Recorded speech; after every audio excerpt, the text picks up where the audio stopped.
fire coming out of Murdoch Lake. First set of rapids to run. We're scouted on the left and see how the boat does.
Where do you want to go fishing? You want to go fishing? Where are they going to bite at? Right down there? Uh-huh.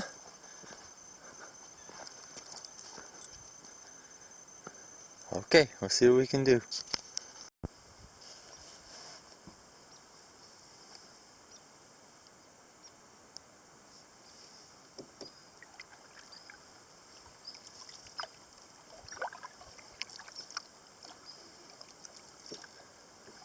Made to order day.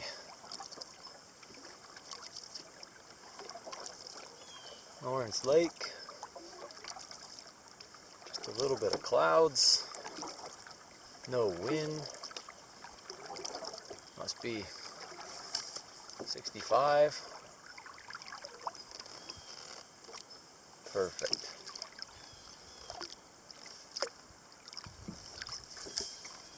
Yesterday we had a long day. Paddled from Knox through Murdoch, through Laris, in a pretty good wind. Enough for some small white caps, but nothing dangerous, just annoying.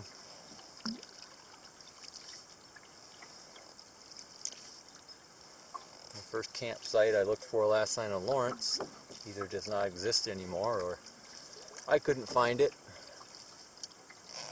So we had to paddle farther than we anticipated. Go through one more portage. So we got to camp a little late, but it was a beautiful evening. First cloudless night, so stayed up to watch the stars.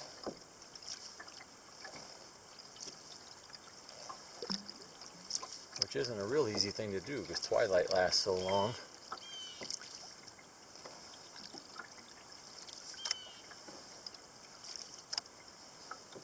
This morning,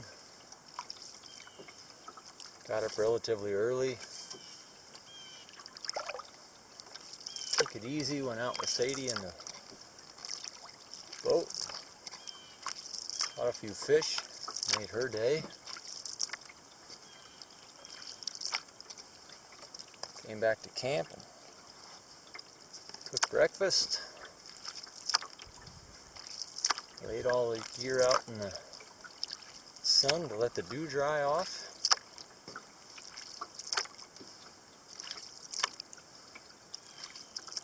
Now we just got back in the boat. Gonna have a nice slow day to make up for yesterday.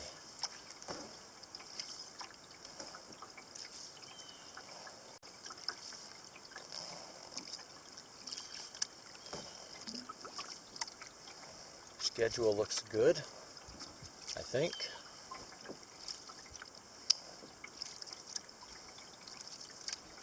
I'm not planning on it, but I think if I pushed hard like I did yesterday, I could actually make it to Artery Lake today.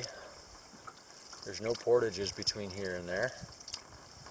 Oh wait, there's one portage between here and Artery Lake. Maybe, no, two, my mistake.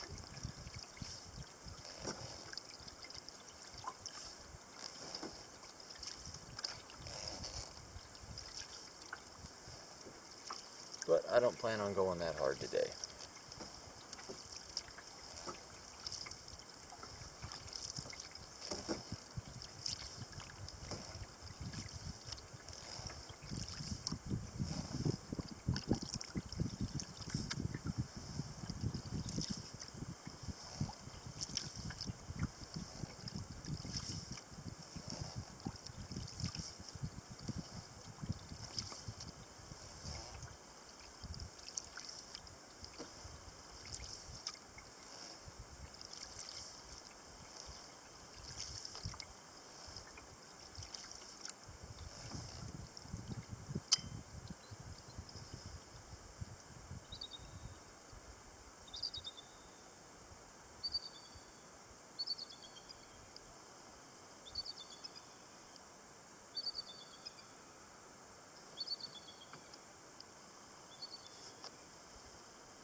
I know that little thing in the center doesn't really look like much here.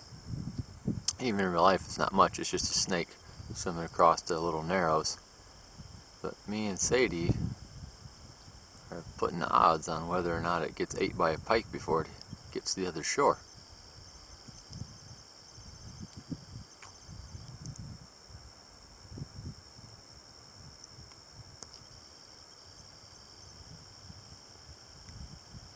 I say, well, I don't know.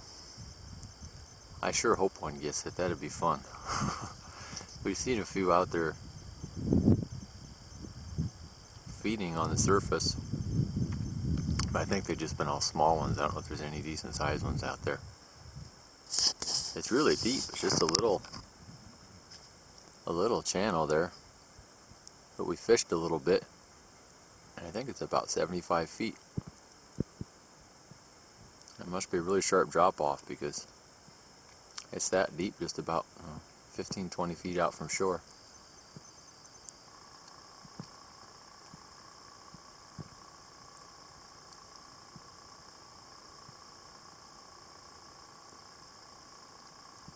We're on Barclay Lake right now, about 2 in the afternoon, perfect day. We decided to stop, have a rest, have a snack, do a little fishing. If the sun stays out, maybe do a little swimming.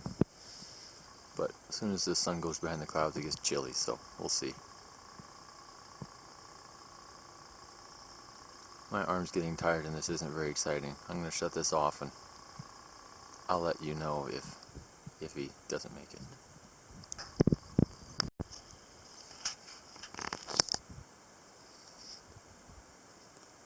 So this is what the Canadian Shield is mostly made up of. It's granite, really old granite.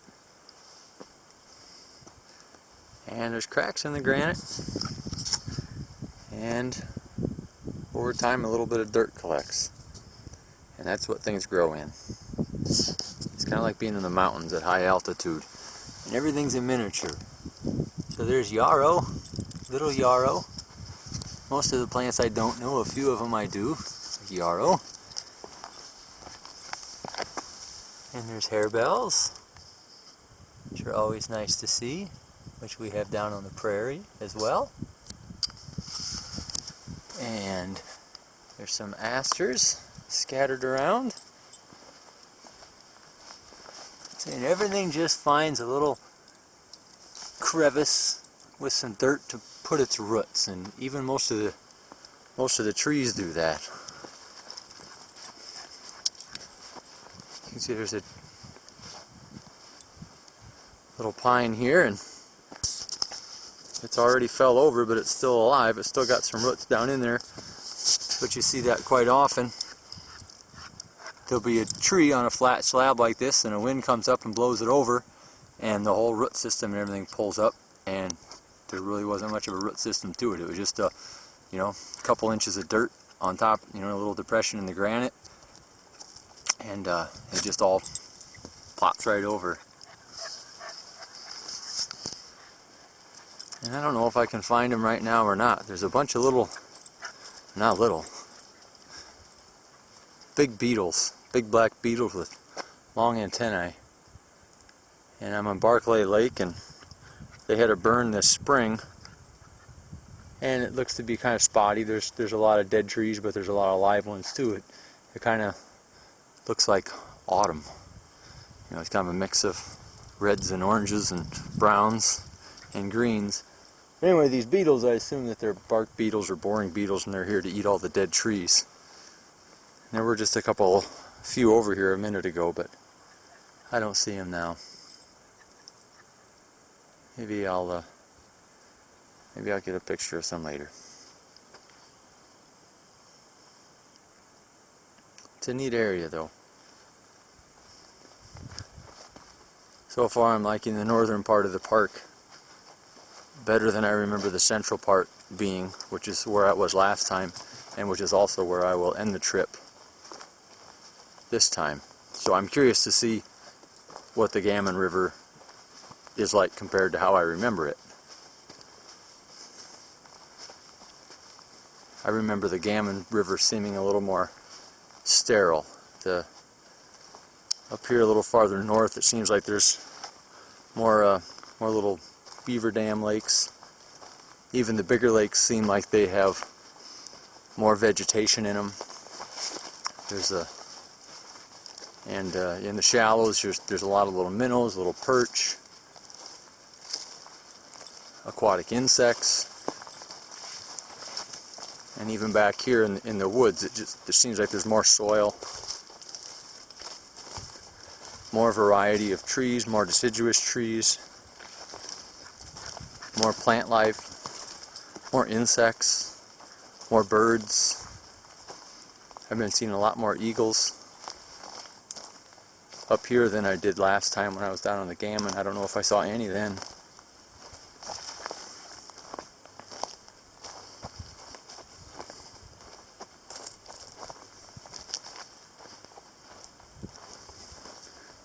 It's a little campsite out here. I'm not going to use it tonight, but we just stopped for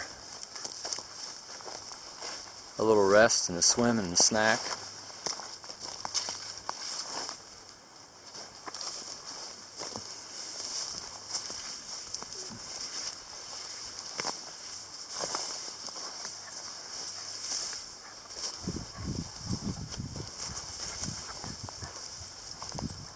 Oh geez, there's even a sand beach. I could have swam here.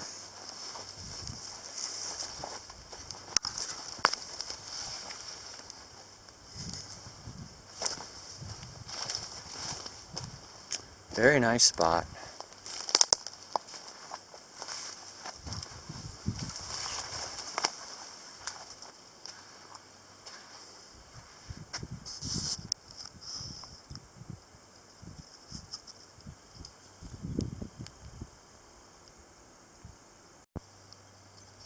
There's our black beetles.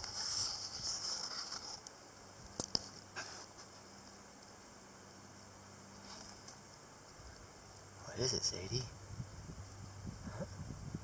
Stick my finger in there and oh, there's Sadie's nose. There's your size comparison.